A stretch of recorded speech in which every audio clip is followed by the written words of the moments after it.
Hi everyone, welcome to the Money Date. My name is Anna and I want to chat to you about what is good debt versus bad debt, or is there such a thing and all debt is created equal? Before we get into the actual discussion, I want to remind you why we actually meet here every Wednesday at 3 o'clock for our Money Dates.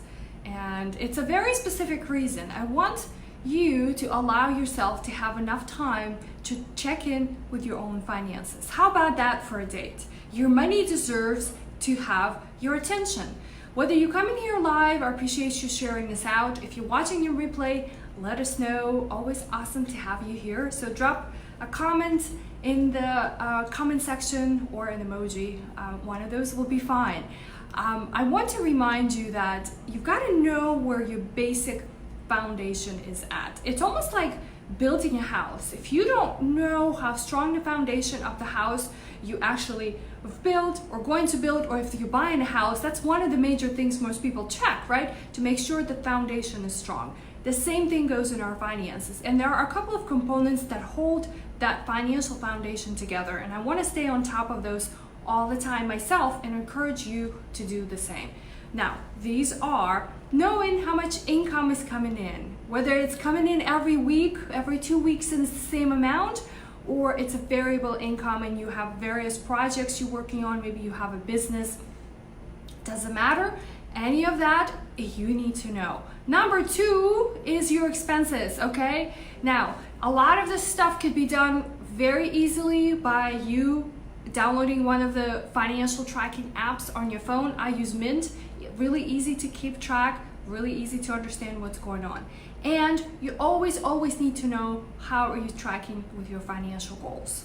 Those 3 things really make your financial foundation strong, because when you're faced with making decisions and big decisions, right, about your finances, and if you don't know those pieces, how can you make those decisions? And that's where most of you get stuck. You feel overwhelmed and you feel unexcited about your personal finances. All right, so this is my reminder for you to check in and see what's going on. Now, on to our topic of a conversation for bad debt versus good debt. Now, I want you to understand how what is the definition of debt? And I looked it up today in Investopedia.com, and it says debt is the amount of money borrowed by one party from another. So it could be a bank, it could be a financial institution, but it's the amount of debt that is taken from one and then owed to another, okay?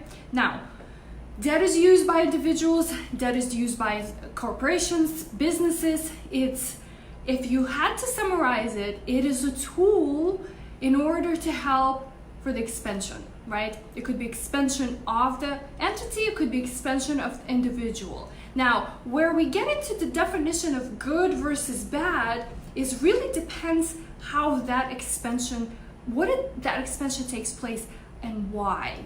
And that's how I start to look at debt when I sit down to do a financial plan, and I sort of put it in these 2 categories. Is this debt? And the question I ask myself when I analyze this, and then the question I pose to a client is this: is this debt helping you improve your current situation, helping you increase your profits if it's a debt for the business, helping you grow your bottom line? Is this debt helping you improve your financial situation? If you cannot answer a yes to this question, then we need to start sorting through and figuring out how this debt is structured. Now, there are 2 big categories that I think are worth mentioning that would fall into either one, but most of you will probably have this debt at some point in your life. And so if we have good debt versus bad debt, we can kind of start saying, all right, good debt, we have debts like student loans, for example, right? That's the debt that a lot of you go out there and create because you have anticipation that once you get that degree, it's going to help you improve your financial situation. So you see how that ties in? So that debt kind of stays in the good debt category. Now, some of these debts, and refer to our tax code, because this is all information as of today, but it could be changing. A lot of these debts have tax benefits associated with them, but I'm not going to go into the details of discussing it, because some of it may qualify debt to be good versus bad. So we started with talking about good debt. So student loans is a good example of a good debt. Mortgages, right, on personal residences. Now, some people don't believe that a personal residence is a good investment, but because it's helping you improve your financial situation, right, and hopefully you're not overspending on that debt, we can kind of put it in a good category. Now, the reason I want you to start understanding what debt you've got on your books is this.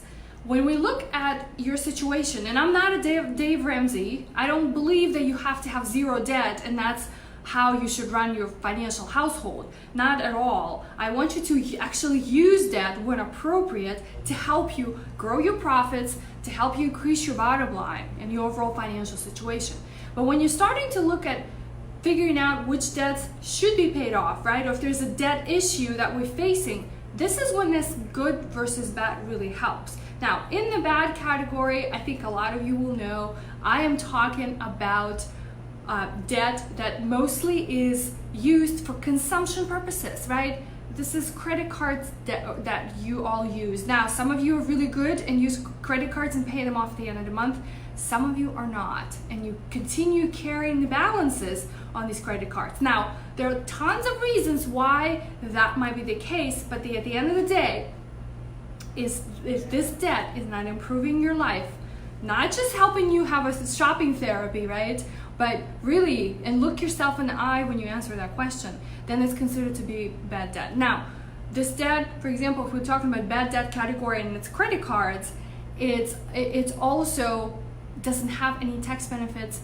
For example, you can't deduct the interest that you're paying on the credit cards, and they tend to be higher as well. So you've kind of noticed we started like with student loans and mortgages on this side, and then this consumer debt, right? Credit cards, personal loans, and things like that, that falls into this category that it's like this, right?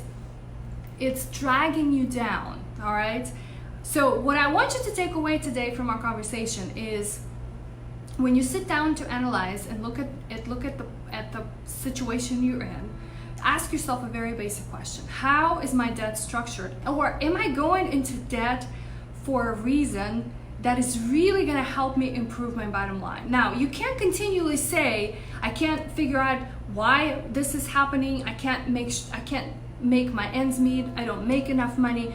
All of those are just excuses, because all of those reasons is why you may be having issues with accumulating extra debt. So figuring out what it is that you need to focus on first, and this is really the issue. And for most people, the solution, my friends, is creating more income. So how can you go out and create more income? You could continue carrying that debt, and you can even have the bad debt on your books. But if you have enough cash flow to cover that debt, then it's fine. So at the end of the day, your issue is not the debt or not the type of debt you have. It's really more about how can you create additional income. So think, what kind of skills do you have? Can you go drive Uber? Can you go do a couple of rounds of grocery deliveries through Instacart and make a few bucks on the side? I don't know. I don't know what your skill is, but you definitely have all those abilities to put yourself to work. So let me know if you have any questions, because one of the typical debt centered questions is, how can I pay my debts off? And my simple answer to begin with, until we kind of get into details of analyzing how high your interest rates are, and are they variable, what your balances are, what your minimum payments, and so forth. This is kind of like really more hardcore details. The very simple thing is, what categories do these debts fall into? And we gotta start focusing on the bad debt category, right? And start digging into it and figure out what is causing it and how can you manage it. Let me know if you have any questions. I will see you here again next week. And don't forget, your money deserves to get attention from you. So check it in, figure out what's going on, and until next week, have a great day.